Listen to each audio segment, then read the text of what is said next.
Maagang-maaga pa noon, sumisikat pa lang ang araw. Pumunta si Maria Magdalena sa libingan ni Jesus. Sobrang lungkot niya. Nakita niya si Jesus na namatay sa krus. Ngayon, gusto niyang lagyan ng pabango ang katawan nito. Pagdating ni Maria sa libingan, may nakita siyang kakaiba. Wala na ang batong nakatakip sa libingan. Bukas na ang libingan. Natakot si Maria.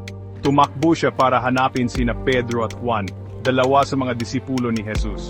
Kinuha nila ang Panginoon sa libingan. Sabi niya, hindi natin alam kung saan nila siya inilagay.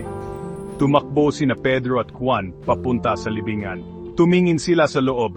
Nandoon ang mga tela na pinuluputan kay Jesus, pero wala na ang katawan ni Jesus.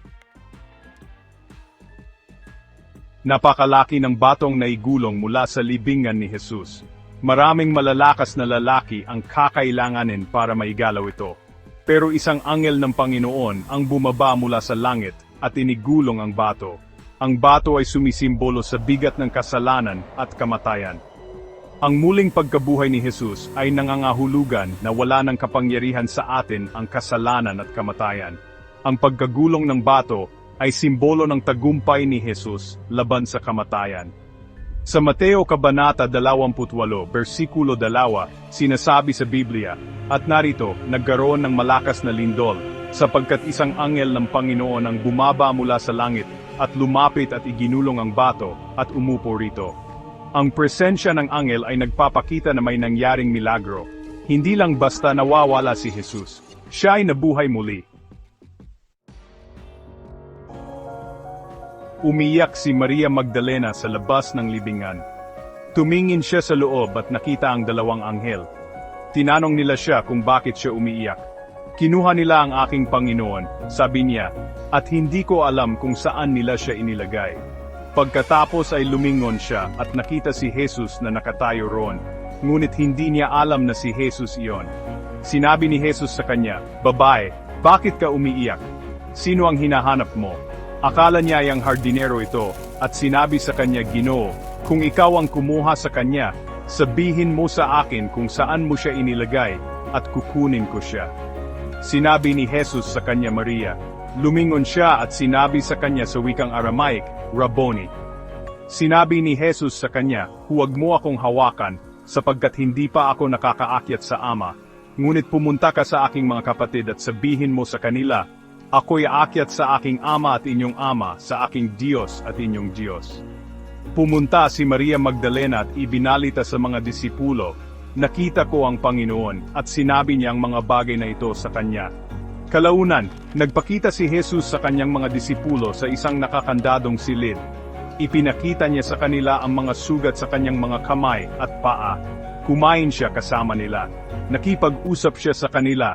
Buhay na siya. Tuwang-tuwa ang mga disipulo. Labis silang nalungkot noong namatay si Jesus. Pero ngayon ay buhay na ulit siya.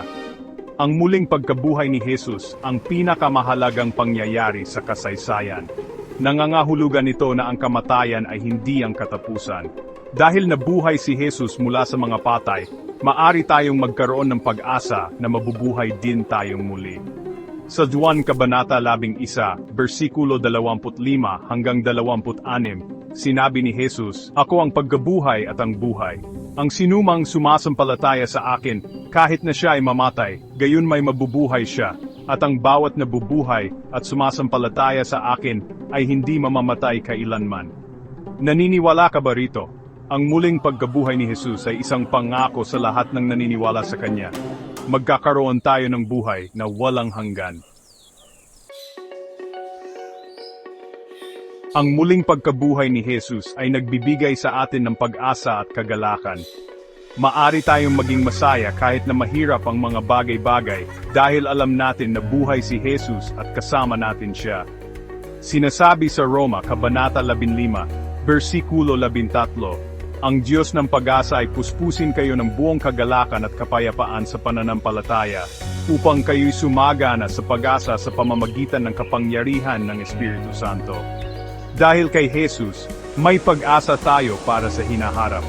Maari nating harapin ang bawat araw ng may kumpiyansa, dahil alam nating tayo ay minamahal at pinatawad. Ang kanyang muling pagkabuhay ay isang paalala na ang pag-ibig ay mas malakas kaysa sa kamatayan, at ang kabutihan ay nagtatagumpay laban sa kasamaan. Binago ng muling pagbuhay ni Jesus ang lahat.